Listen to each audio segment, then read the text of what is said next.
Okay. Merci à toutes et tous d'être venus pour cette conférence. On va vous expliquer un petit peu comment structurer, donc en fait comment on développe une application Node.js chez iAdvise.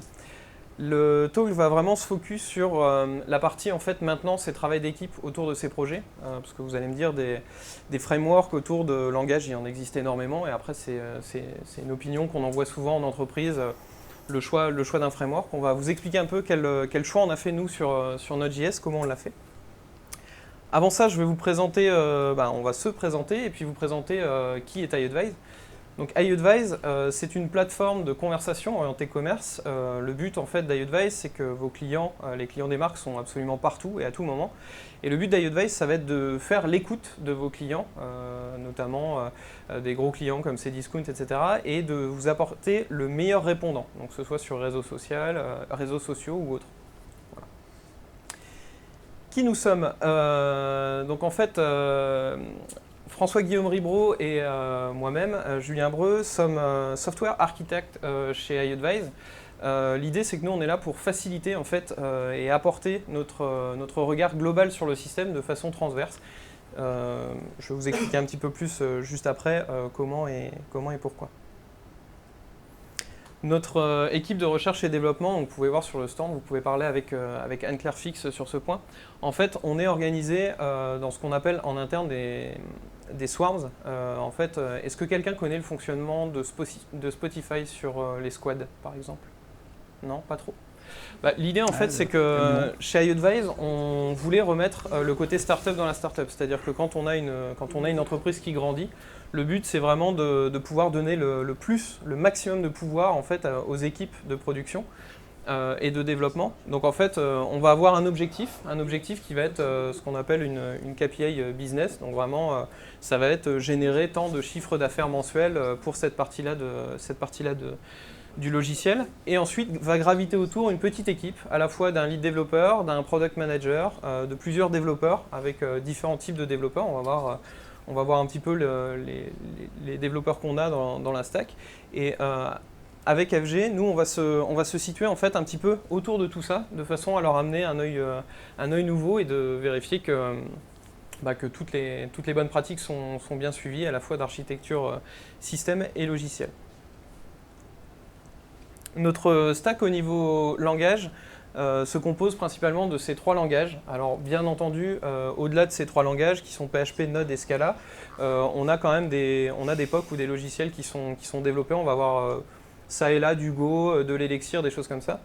Et nous, on va principalement vous parler aujourd'hui forcément de Node.js, un petit peu le titre de la conférence. Node.js chez iAdvise, ça représente à peu près vaguement 70% des développeurs. Pourquoi ? Principalement parce que Node.js, c'est avant tout le langage JavaScript.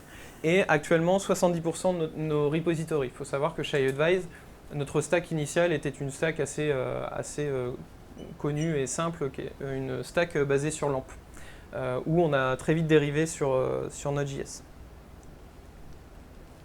Ok, du coup, on va vous parler maintenant de Node.js. Pourquoi d'abord est-ce qu'on utilise Node.js chez iAdvise? Node.js, c'est assez intéressant quand ça a émergé. C'est un concept qui est très vieux, en fait, qui remontait même du temps de Netscape. Le fait de faire du JavaScript côté serveur. Et ce que ça permet dans une boîte qui fait déjà du JavaScript côté client, c'est de passer des fronts à faire du back. Que ce soit une bonne idée ou pas. Et en tout cas, l'intérêt, c'est quand vous avez des gens qui savent manipuler JavaScript, qui ont déjà cette notion d'advanced source, de callback, d'asynchrone, on peut les amener tranquillement vers du développement back. Donc déjà, nous, on avait énormément de développeurs JavaScript, parce que iAdvise, c'est quand même une solution principalement côté client. Donc ça, c'était un premier point pourquoi Node.js a été introduit. Puis ensuite, la seconde partie, c'est que chez iAdvise, on traite du flux temps réel, que ce soit des conversations de chat, que ce soit des conversations sociales. Et Node.js s'y prête tout particulièrement. Du coup, on a deux grandes familles de projets qu'on va faire chez iAdvise avec Node.js.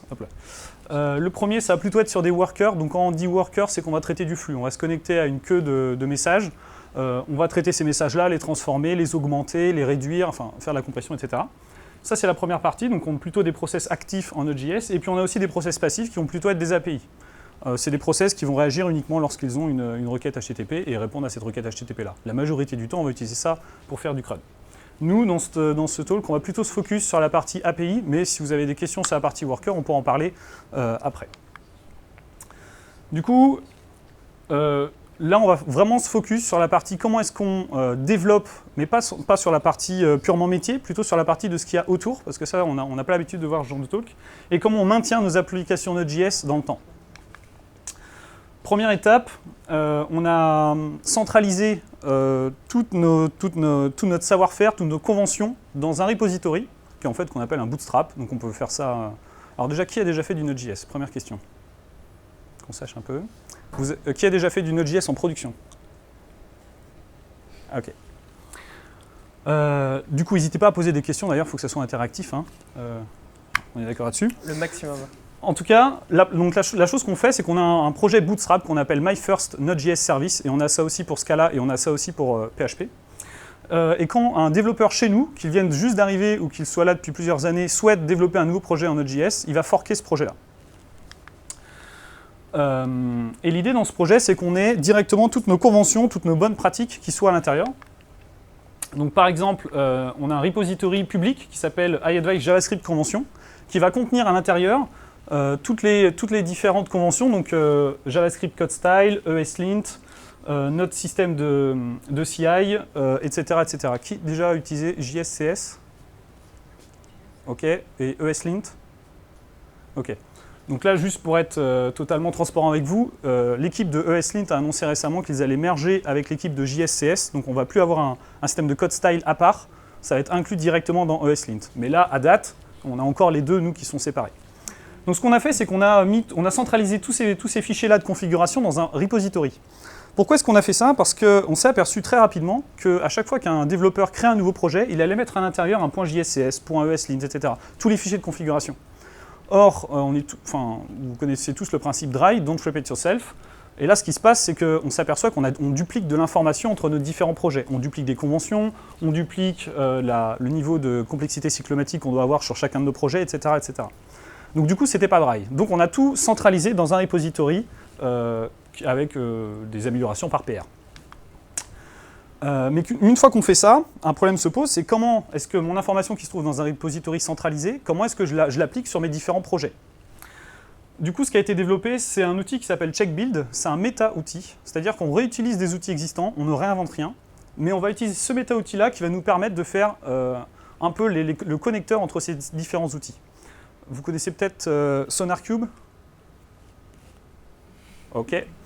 Ça, c'est SonarQube, mais focus avec un gros focus en JavaScript. Ça va vous permettre de valider différents points de contrôle sur votre applicatif.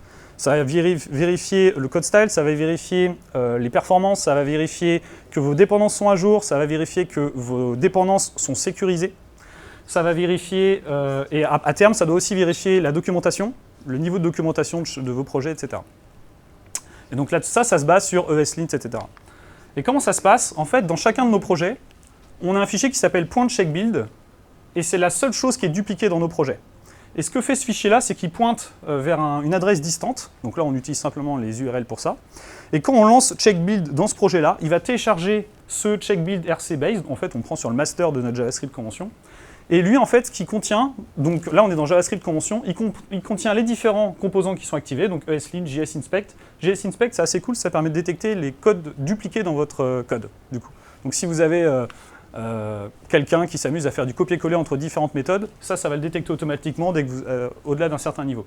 JSCS, NSP, ça détecte la sécurité sur votre projet Node.js. Si vous utilisez par exemple une librairie trop vieille qui a une faille de sécurité, ça va le détecter automatiquement. Et David va détecter que vos dépendances sont à jour. Ça va vous permettre de ne pas accumuler de dettes techniques dans le temps. Et comme vous voyez, en fait, ça c'est la configuration de checkbuild. Donc on active les modules et pour chaque module, on va dire, bah voilà, tu vas aller chercher le fichier de configuration à cette adresse-là. Donc vous, en local, sur chacun de vos projets, quand vous lancez checkbuild, ça va charger ce fichier-là qui va ensuite charger les autres fichiers. Ça les télécharge, on ne les commit pas, et du coup ça nous permet d'avoir nos conventions centralisées et toute la configuration centralisée au niveau de tous nos projets Node.js et d'être dry, du coup. Oui. Juste un petit mot par rapport à David, justement, sur l'ensemble des dépendances. Il y a possibilité de le configurer pour le faire taire si jamais vous avez vraiment une majeure qui est parue. Parce qu'on a aussi le débat en interne, c'est qu'une fois qu'une dépendance n'est plus à jour, est-ce qu'on doit vraiment maintenir, est-ce qu'on ne doit pas maintenir, etc. Il y a possibilité de surtout le faire taire pour telle ou telle dépendance. D'autant plus que en Node.js, ce qui est assez particulier, c'est dans le graphe de dépendance, vous êtes soumis aux dépendances de dépendance. C'est-à-dire qu'en fait, vous pouvez prendre une dépendance qui, elle, va dépendre d'autres paquets qui ne sont plus maintenus. Et du coup, comme je vous le disais, vous avez vos différents projets Node.js avec un repository central de convention et de tout ce qui est configuration autour de votre projet. Et vous restez dry. Et comme le disait Julien, en fait, on a eu des problématiques en production. Quand vous mettez dans votre package.json que vous avez des dépendances qui sont, par exemple, je prends la 1.x.x ou je prends la 1.2.x, entre le moment où vous allez build et le moment où ça part en production, il peut y avoir une différence. Par exemple, le maintainer de ce package-là a pu le mettre à jour. Et peut-être que la mise à jour, il s'est amusé à faire un process.exit 0, au hasard. C'est bien, certains ont compris la blague. Et du coup, quand ça arrive, nous, ça nous arrivait du coup. Donc on était un peu trop relâchés dans nos contraintes de dépendance, de version de dépendance. Et entre le moment où ça buildait et le moment où c'est parti en production, ça a craché. On n'a pas ce problème-là si on part sur de l'infrastructure immutable, avec ce qui est poussé en ce moment avec Docker, etc. Mais nous, on n'est pas encore là-dessus, même si on y tend. Du coup, la solution qu'on a trouvée à ça, c'est de passer par Shrinkwrap. Je ne sais pas qui connaît Shrinkwrap ici. Ok. Donc, vous connaissez les fameux, disons, composer.log pour du PHP. Après, ça va être du gemfilelock, des choses comme ça pour Ruby. Oui, non ? C'est exactement le même concept. En fait, Shrinkwrap, c'est compris dans NPM.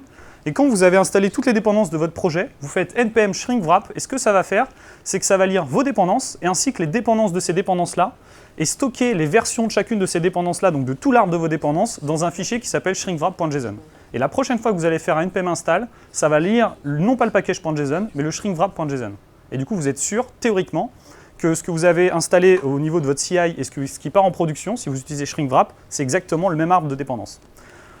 Alors, encore une fois, ça, vous voyez que là, on peut soit ne pas aller dans cette direction du shrinkwrap, ça rajoute de la complexité à la maintenance, mais il y a encore un point qui va plus loin, parce que si on veut vraiment être totalement sécurisé de bout en bout, on pense bien qu'il est possible de modifier des bytes directement dans les fichiers tar, qui comprennent les dépendances, ce qui fait que le shrinkwrap n'est pas suffisant si vous voulez vraiment être totalement sécurisé. On ne va pas aller jusque-là, parce que ça veut dire que vous packagez directement votre node module sur Git. Il y en a qui le font. Mais on n'est pas allé jusque-là. Il y en a qui le font. Notamment, Node a quand même la particularité d'être proche du système. Les gens qui travaillent en électronique sur les Raspberry, les choses comme ça, vous pouvez voir dans ce monde-là des gens qui committent directement les Node modules pour être certain en fait, que ce qui a été compilé par Node soit la même chose. Après, vous pouvez avoir des différents systèmes. Mais, Donc, nous, on s'est arrêté au niveau du shrinkwrap. Pour l'instant, on n'a pas besoin d'aller plus loin. Ensuite, on a la partie configuration. Donc là, ce qu'on a vu jusqu'à présent, c'est la personne duplique un projet. Ce projet-là contient juste une référence vers checkbuild. Et de base, ça y est, elle a toute notre façon de procéder, toutes nos conventions, toutes nos codes style, etc. Et on impose d'utiliser shrinkwrap pour être sûr que ce qui se passe entre son environnement de développement, le CI et la production soit le même. Enfin, on a la configuration. Je n'ai pas encore commencé à coder mon API, que je sais déjà que je vais devoir la connecter à une base de données, ce genre de choses. Pour la configuration, je ne sais pas si vous avez entendu parler de 12 Factor de Heroku, la team Heroku. 12 Factor, en fait, ce que ça dit, ça vous donne 12 points que votre application doit respecter pour être ce qu'ils appellent Cloud Ready, donc avec tout le marketing qui va autour. Et en fait, dans un de ces points-là, on dit que ce n'est pas le rôle du programme de gérer sa propre configuration, de savoir ses variables d'environnement. Par exemple, si vous pas ses variables d'environnement. Du coup, si vous avez des fichiers avec des constantes dedans qui disent, bah voilà, quand tu es en dev, tu te connectes sur telle base de données, quand tu es en prod, tu te connectes sur telle base de données, et que vous avez mis ça dans des fichiers qui sont committés sur Git, outre le problème de sécurité, si quelqu'un arrive à votre repository Git et peut lire votre mot de passe, ça pose aussi un problème. Ça veut dire que votre programme, il a une connaissance des différents environnements d'exécution dans lesquels il va être lancé. Ça pose un réel problème. On peut factoriser ça en disant, bah, c'est simple, mon programme, quand il va être lancé, ça sera le rôle de mon lanceur de lui passer des variables d'environnement, donc les variables d'environnement, tout le monde suit, ouais, des variables d'environnement qui vont définir, bah, voilà, la base de données, le host de la base de données, c'est ça, le port de la base de données, c'est ça, le user, c'est ça, etc., etc. Du coup, en Node.js, on utilise une librairie qui s'appelle command env. Et ce que fait command env, Ce que fait commande env, c'est que ça permet d'avoir une abstraction sur process.env de Node. Et ça va nous gérer notre configuration pour nous. Alors je vais le montrer juste après. En fait, ce qui se passe, c'est quand vous faites un export de foo_bar égale base avant de lancer l'applicatif, ce que vous allez recevoir en réalité, c'est un objet qui va contenir foo, et vous allez pouvoir faire foo.base,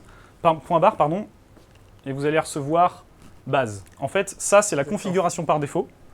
Vous allez définir votre configuration sous cette forme-là. Vous allez dire, moi, j'ai un arbre comme ça de clés et de valeurs. On retrouve d'ailleurs les arbres de clés et de valeurs sur etcd et consul, etc.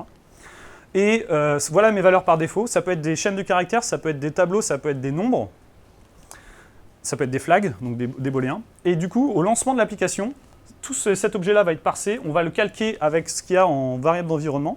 Et on va vous retourner un nouvel objet qui va contenir les valeurs par défaut mergées avec les valeurs passées en variable d'environnement. Là où c'est intéressant, c'est que maintenant on va faire des choses supplémentaires par rapport au process.env de base, c'est qu'il va être capable de gérer les tableaux dans des var.d'env, il va être capable de faire de l'interpolation de type, c'est-à-dire que si vous avez passé un trou, il va bien vous passer un booléen et non pas un trou en chaîne de caractères, etc., etc. Et il fait d'autres choses comme les alias, etc. Donc on utilise ça sur tous nos projets Node.js parce que ça facilite et la vie des sysadmins qui vont mettre en prod l'applicatif et la vie du développeur qui, lui, en local, peut juste configurer son programme avec des var.d'env.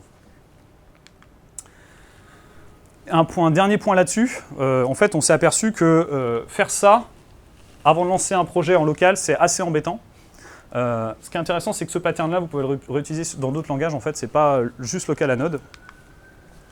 Et du coup, en fait, il y a un outil qui s'appelle AutoEnv, pour tous ceux qui sont sur des environnements Unix. En fait, ce que ça fait, c'est que ça va override, ça va remplacer votre commande cd. Et à chaque fois que vous allez aller dans un répertoire, le AutoEnv va lire automatiquement un fichier qui s'appelle .env et l'exécuter comme si c'était un script bash. C'est-à-dire que dans nos projets à nous, on a des .env à chaque fois, qu'on ne commit pas, et qui vont contenir les valeurs par défaut de mon environnement. Du coup, quand je vais sur un projet, lui, je sais qu'il se connecte à telle base de données, je mets ces informations-là dans mon .env, et puis quand je cd dans un autre de mes projets, ça va exécuter le .env de ce projet-là, et ça va configurer les var.d'env qui vont bien. Donc ça, c'est vraiment cool. Ceci dit, on commit quand même les .env.dist de façon à donner un exemple, et puis voilà, aller assez rapidement là-dessus, parce que éviter de perdre du temps, d'aller décompiler, parce qu'en fait, la particularité d'utiliser un outil comme CommonEnv, c'est que dans votre applicatif, vous n'aurez jamais, en réalité, la variable d'environnement au complet. Vous la voyez jamais, en fait. Vous voyez plutôt un arbre, un objet JavaScript avec plusieurs nœuds, quoi.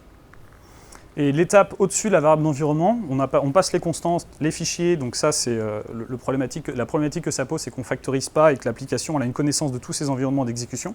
Ensuite on a les var.d'env, donc là c'est mieux, ça y est, on a fait un découplage entre l'environnement d'exécution et le programme. Et le niveau du dessus, c'est de passer directement par des bases de données type etcd et consul.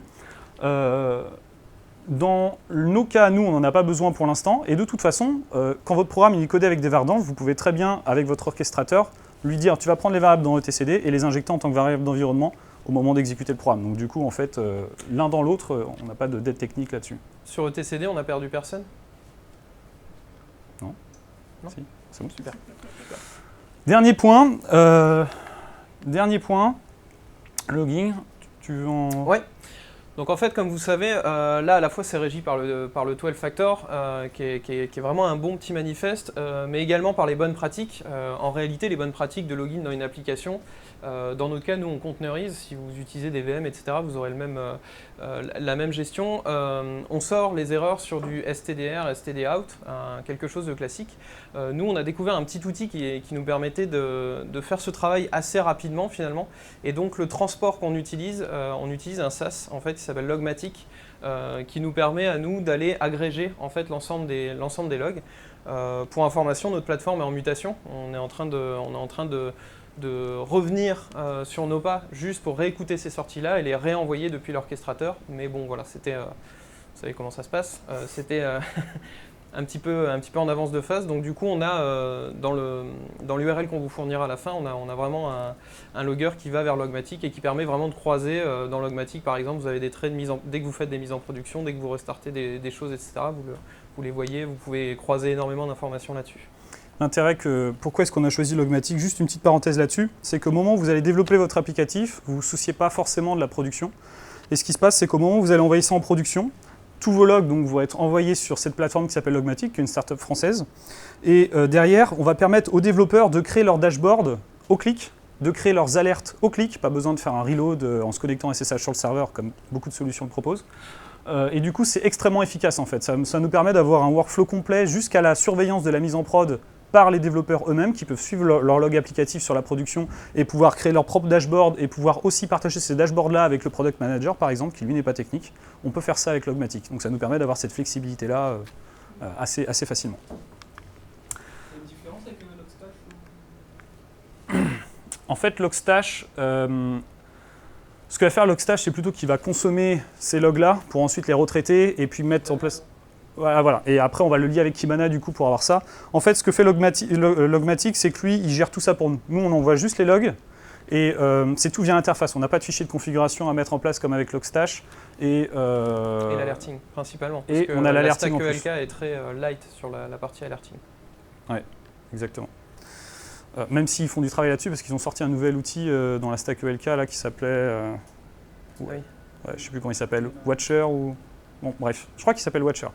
Qui justement va remplir ce vide. Donc, on arrive enfin maintenant, le développeur, il a tout ça qui a été fait pour lui, même la configuration, il a juste modifié un fichier JavaScript pour savoir ses différentes clés, et ils doivent développer son API.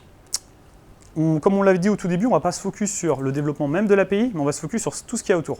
Une API, c'est quoi? C'est Application Programming Interface. Donc c'est une interface. Et une interface, en fait, c'est un contrat entre deux parties. Du coup, le contrat, avant même de développer, de savoir comment je vais mettre en place mes contrôleurs, etc., ce qui est peut-être important de commencer à réfléchir, c'est qu'est-ce que je vais offrir au développeur qui va utiliser mon API et quelles sont les ressources auxquelles je vais donner accès. Et du coup, la première partie va plutôt être sur la partie spécification de mon API, et on utilise Swagger, qui a un format standard, qui lui-même se base sur un standard qui est JSON Schema, et qui va nous permettre de définir les différentes routes de notre API, ce qu'on attend en entrée, les modèles qu'on attend en entrée, les modèles qu'on attend en sortie. Et ça, c'est intégré de base dans notre projet, qui est forké.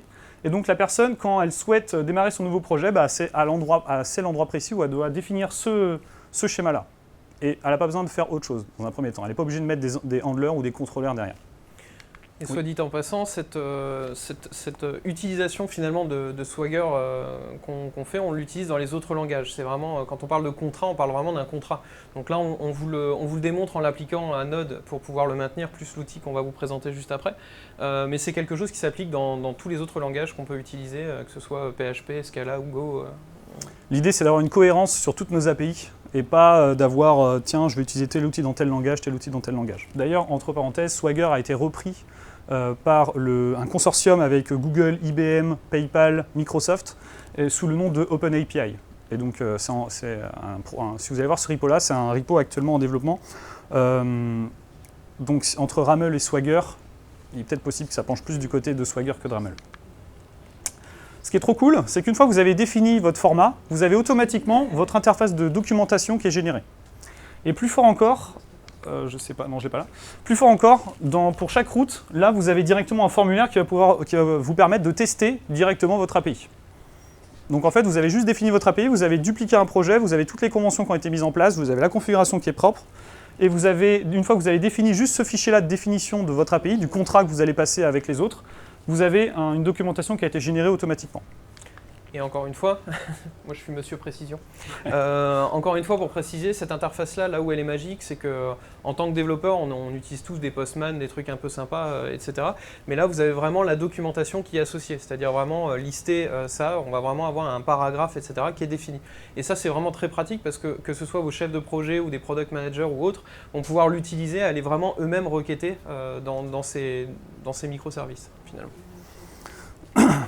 Et enfin, une problématique qui se pose chez nous, c'est qu'on fait du microservice. Du coup, on a différents petits process Node.js qui vont être devant une base de données ou autre, qui vont rendre un service grâce à un contrat via une API. Et en fait, ce qui se passe, c'est que c'est extrêmement fragmenté. À partir du moment où on fait du microservice, on a cette problématique de granularité et d'avoir de la fragmentation entre ces différents processus. Du coup, ce qu'on a développé, ce qu'on est en train de développer durant ce qu'on appelle les Swarm Breaks, c'est un peu les 20% à la Google, sauf que nous, c'est 3 jours par mois. Ça nous permet de recentraliser tous ces fichiers de définition Swagger, de prendre uniquement les routes qui sont taguées publiques et de les exposer aux développeurs qui souhaitent s'intégrer à iAdvice. Donc là, en fait, ça arrive bientôt. et ça nous permet de recentraliser, peu importe le langage qui a été mis derrière, vu qu'on a tout standardisé pour utiliser Swagger, ça nous permet d'avoir une API unifiée en front. Bien. Du coup, maintenant, on a la partie développement. Et donc, dans la partie développement, effectivement, on va plutôt s'intéresser aussi à faire avec des tests. Donc, comme on l'a dit, nous, on ne va pas s'intéresser sur ce qu'on utilise en dev. Vous l'aurez dans le projet d'exemple. Je peux simplement vous dire qu'on utilise API, pardon. Bref, on utilise API, qui a été développé par Walmart. Et c'est un peu...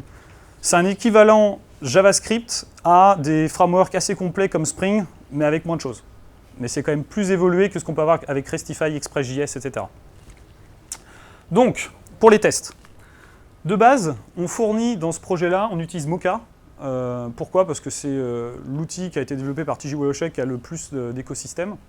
Et ce qu'on va faire, on va faire plusieurs choses. La première, c'est qu'on a pris le parti de mettre nos fichiers de test à côté de notre implémentation. C'est-à-dire qu'on n'a pas un dossier à la Java où on a un test, le dossier test avec toute la hiérarchie qui est refaite et un dossier SRC avec toute la hiérarchie qui est refaite, parce qu'en fait, ce qu'on est en train de faire à ce moment-là, c'est qu'on n'est pas de rail, on duplique de l'information, qui est ma hiérarchie.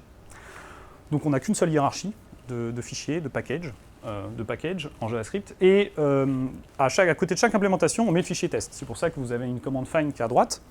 Et on a un autre parti pris qui est de dire, en JavaScript, vous avez une stdlib qui est extrêmement light, vous avez très peu de choses par rapport à du Scala ou du Java ou du Ruby. Et en fait, ce qu'on souhaite, c'est quand on écrit des tests, ou même dans le projet lui-même, on sait par exemple que Lodash, on va l'utiliser dans chacun de nos projets. Vous avez tous entendu parler de Lodash? Ouais, ok. Donc Lodash, on va l'utiliser dans chacun de nos projets. À quoi ça sert de le require dans chaque fichier? C'est extrêmement lourd. De la même façon que When.js, qui permet de nous gérer les promises avec beaucoup plus que ce que offre le standard, on sait qu'on va l'utiliser dans tous nos projets. Donc ce qu'on fait, c'est que le bootstrap.test.js et le bootstrap.js vont exposer globalement un underscore et un when. Et on part du principe que ça, c'est deux mots-clés réservés qui sont une extension de la stdlib, et nous, ça nous va très bien. Et encore une fois, c'est une question de balance. Dans les années 2000, on disait « Oula, surtout pas mettre de variable globale, etc. » Oui, parce que quand on fait un script JS qui doit être inclus dans d'autres pages web, ça a du sens. Quand vous gérez l'intégralité de votre stack d'exécution, ça pose aucun problème. En tout cas, c'est notre expérience là-dessus. Après, on a été justement, on a été assez, vous le verrez dans tout le projet, en fait, pour avoir un niveau de maintenabilité correct et industriel, on a été assez opiniâtre sur pas mal de choses. Des petites choses justement comme les points test.js qui nous font vraiment gagner du temps. Bon, bah, c'est un peu particulier. Et puis justement, ce que disait FG, c'est vraiment dans le bootstrap, en fait, c'est à ce moment-là qu'on déclare les globales. Ailleurs, on ne peut pas déclarer global. Et en fait, on a vraiment cette philosophie de ce qu'on préconise doit être automatisé. Donc rien ne nous empêcherait en fait de vérifier que des globales ne sont pas déclarés ailleurs que dans les fichiers Bootstrap. Et ça, c'est un bon point. En fait, on refuse de mettre en place des conventions chez iAdvice si elles ne sont pas automatisées. Parce qu'un humain ou quelqu'un qui n'était pas là au moment où la convention a été choisie, quand il arrive dans la boîte, il ne va pas être au courant de la chose s'il n'y a pas un bot qui va lui dire « au fait, tu es en train de te tromper ». Du coup, ce qu'on a vu précédemment avec checkbuild, etc., tout ça, c'est le résultat de l'automatisation. On a des repositories publics. Vous allez voir qu'on automatise énormément de choses pour s'assurer que quand j'arrive, si je fais une erreur, je suis alerté proactivement et que ce n'est pas 2 heures plus tard dans une PR que quelqu'un va me dire « oh, au fait, tu sais, nous, on fait ça comme ça ». Parce que ça génère la discussion un peu inutile, en fait. Et ce qui est cool avec Mocha, comme je vous le disais, il y a un écosystème qui est très intéressant, c'est que si vous rajoutez par devant une autre commande qui s'appelle NYC, vous allez avoir automatiquement, gratuitement, du code coverage. Là où c'est encore plus cool, c'est qu'avec ce code coverage-là, vous allez pouvoir dire « bon, bah, tu vas me générer un rapport HTML ». On va aussi pouvoir dire « tu vas me générer un rapport au format Cobertura ». Et Cobertura, en fait, c'est un fichier XML qui va pouvoir être lu, par exemple, par Jenkins, pour avoir de l'évolution de mon code coverage en fonction du temps. Donc là, c'est pareil, c'est gratuit. Et là où c'est encore plus intéressant, c'est qu'on peut dire sur mon code coverage, tu vas cracher cette instruction-là si j'ai pas 86% de statements de cover, etc., etc. Et ça, c'est qu'en rajoutant cette ligne de code par défaut sur nos projets. Donc ça, c'est dans un script de package.json qu'on fait npm run, npm test, directement, ça exécute ça. Et soit les tests passent tous et le code coverage crash, donc la personne n'a même pas besoin d'attendre que ça passe au CI pour avoir ce code coverage d'exécuter. Puisqu'en fait, c'est lié avec Mocha. Et enfin, la transition, on arrive, une fois que vous avez développé votre applicatif, donc en TDD ou pas, vous allez envoyer, nous on utilise GitHub, on va push sur GitHub, la code review va passer, ça va être merge sur master, et à ce moment-là, que ça soit au niveau de la PR ou au niveau du merge sur master, on a une exécution qui est faite sur notre CI. Initialement, on utilisait Jenkins, on est passé sur Circle pour des raisons que je laisserai Julien expliquer peut-être. En fait, simplement, c'est un peu historique à l'entreprise, c'est-à-dire que quand je suis arrivé, on était 17 personnes, 3 personnes en R&D, enfin 3 à 4 personnes en R&D. Et le problème de Jenkins, c'est qu'il fallait un maintainer. Et, on avait plusieurs langages qui arrivaient déjà. Et quand est arrivé en même temps l'équipe mobile, on s'est dit pourquoi pas utiliser un produit qui nous était gratuit au début, comme CircleCI, qui fait à la fois de l'iOS, à la fois de l'Android et à la fois l'ensemble des langages qu'on maîtrisait. Maintenant, il est vrai qu'on réétudie Jenkins. Je pense que vous avez eu tous la news à propos de Jenkins 2 avec les fameux Magic Themes, un peu comme c'est Blue Ocean. Oui, et puis il y a le pipeline aussi. Voilà, c'est ces choses-là qui resimplifient aussi le maintien de ces projets-là. Donc voilà, nous on est parti chez CircleCI aussi parce qu'il y avait un petit fichier YAML de 4-5 lignes à faire par projet de façon à le configurer ou aucun fichier à faire. Il détectait pas mal de choses assez communes et on a gagné énormément de temps avec ça. Oui, ce qui était intéressant, c'était l'inférence. Il était capable de détecter qu'il y avait un package.json et de faire l'npm install et npm test automatiquement. Maintenant, avec Jenkins, on peut le faire aussi automatiquement, donc l'intérêt est moins fort entre les deux. Oui, c'est pas grave. Et du coup, une fois qu'on a passé le CI, on arrive maintenant sur l'étape de déploiement, puis ensuite l'étape de maintenance dans le temps. Pour le déploiement, on a deux architectures. La première, c'est une architecture plutôt interne qu'on est en train de construire autour de Docker Swarm. Et puis, on a aussi une architecture qui vient de Bringer, du coup, parce qu'avant, j'étais fondateur de Bringer, et du coup, quand on a intégré iAdvise, nous, on avait notre plateforme qui était chez Clever Cloud, et donc on a gardé cette plateforme-là. Donc, on a ces deux plateformes-là, qui fonctionnent de manière un peu identique, sauf que d'un côté, on a de l'immutabilité, on a une architecture immutable, et de l'autre, c'est plus du déploiement à l'ancienne, en mode Heroku, avec un git push. Donc voilà, ça, c'est notre partie deploy. Et ensuite, pour le maintien, le suivi en production, c'est pareil, à chaque fois qu'on veut mettre en place des bonnes pratiques, ce qu'on fait, c'est soit on utilise des librairies internes et on les inclut le plus tôt possible dans le process, par exemple dans ce que je vous disais, le projet My First Node.js Service, ou alors on va créer des librairies, quand on ne peut pas faire ça et que ça n'existe pas déjà, on va créer des librairies qui correspondent vraiment à notre besoin. Par exemple, on a une health check librairie, qui est censée d'ailleurs être une méta-librairie, c'est-à-dire qu'on peut la compiler dans différents langages. Là, ici, on a l'exemple avec Node. Et ce que ça va faire, c'est que ça fonctionne avec Express, parce qu'à l'époque, on avait du Express aussi. Ça fonctionne avec Express, API, etc. Et en fait, on le require, on injecte notre serveur, et ça nous permet d'avoir une route /else dessus. De la même manière, pour le suivi des métriques, donc le else, on est tous d'accord à quoi ça sert? Ou est-ce qu'il y a besoin de... Non? Oui? Une petite explication? Ouais, le else. Rapide. En fait, ce qui se passe avec le else, on en a besoin dans des orchestrateurs. En fait, un orchestrateur a besoin de savoir si votre application, elle est up ou pas. Pour le savoir, il peut lancer à intervalles réguliers des requêtes dessus, parce que le fait que le PID soit lancé n'est pas suffisant pour dire que cette application-là est active, en fait, et valide, et saine. Du coup, ce qu'on va faire, c'est qu'on va faire des requêtes, soit des requêtes HTTP, on va attendre que cette adresse-là nous retourne un 200. Et Rancher ou Consul ou Kubernetes va attendre justement que sur cette adresse-là, on retourne un 200. Et tant qu'on retourne un 200, c'est bon, ça veut dire que l'application est saine. Si on tourne plus de 200, à ce moment-là, effectivement, l'orchestrateur va dire « Ok, cette application ne fonctionne plus, je vais la redéployer à un autre endroit ».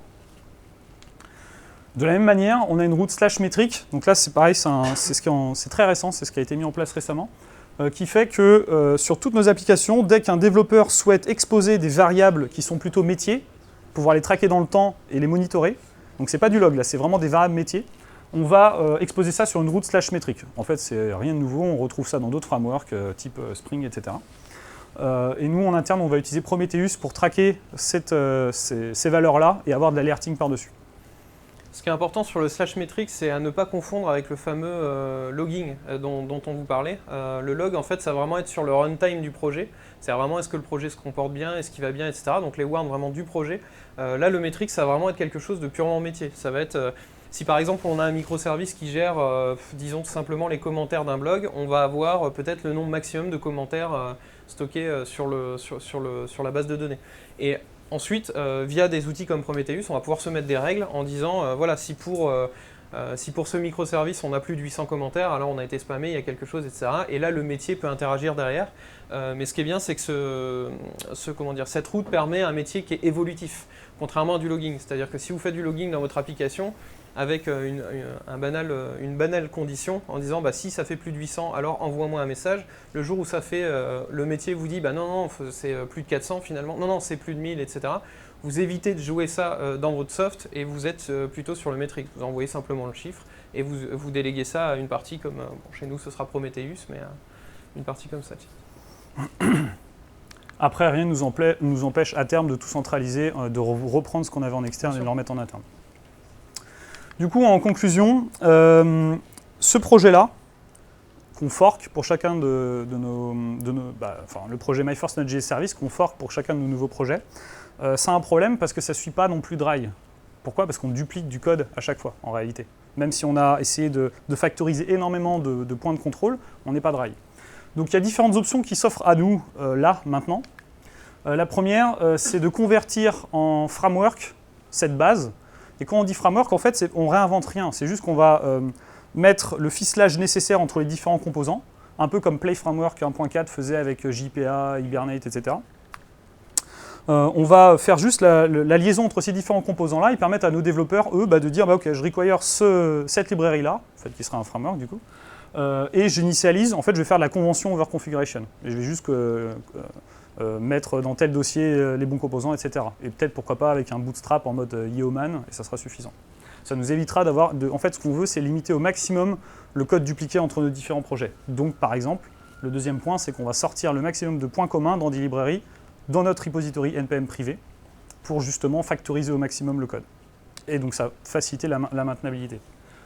Et sur ce point de créer des librairies, comme vous avez vu, on utilise un outil qui est assez sympa comme David, qui vous parle justement de dépendance, qui serait trop vieillissante, etc. Ça fait que quand c'est la headcheck librairie, par exemple, quand elle va être dépassée, ça nous oblige, via le CI, les builds vont être cassés en fait à l'autre bout, ça va aller nous obliger à faire une maintenance et à aller passer l'ensemble de nos projets finalement avec la nouvelle version de librairie. Voilà. Et ce qui est intéressant aussi, c'est que tous nos projets, donc on a en Node.js 80 projets, ouais.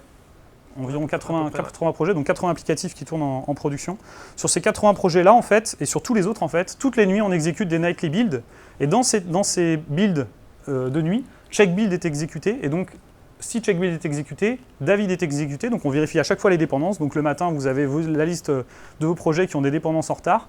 Ou pire, NSP est exécuté. Et donc là, on sait quand il y a des failles de sécurité, on le sait dans la journée, en fait, sur nos projets. Donc toujours cette importance de sortir l'humain de la boucle quand on peut le faire, d'être alerté proactivement quand il y a un problème, et toujours de rester dry, d'essayer de dupliquer le moins possible l'information. Donc ça, c'est une première route qui s'offre à nous pour plus tard. Et une autre route, c'est de dire, on est en microservice. Et comme on est en microservice, on a pas de code, très peu de code. Un microservice, c'est... alors ça dépend des définitions, il y a beaucoup de définitions des microservices. Mais on pourrait très bien dire que c'est 2 personnes qui vont travailler pendant 2 jours dessus pour le réécrire intégralement. Alors il y a d'autres définitions avec des équipes, etc. Mais bon, essayons de limiter le scope. Et du coup, la question se pose de, est-ce que ce qu'on met de base, c'est suffisant pour faire un framework et maintenir une librairie générale pour tous les projets? En fait, c'est une question qu'on se pose. Pour l'instant, on ne sait pas encore. On essaye toujours de faire des choix pragmatiques et de prendre ce qui existe plutôt que de réinventer la roue. Ici, est-ce que ça vaut vraiment le coup de sortir, enfin vous verrez le projet en question, je pense qu'il y a un lien à la fin. Est-ce que ça vaut vraiment le coup de sortir ce projet-là et de le mettre en format plutôt framework plutôt que de le laisser en juste forkant le code, parce qu'il n'y a pas grand-chose d'existant initialement, vu que tout est sorti dans des librairies. Donc du coup, c'était la fin. Oui.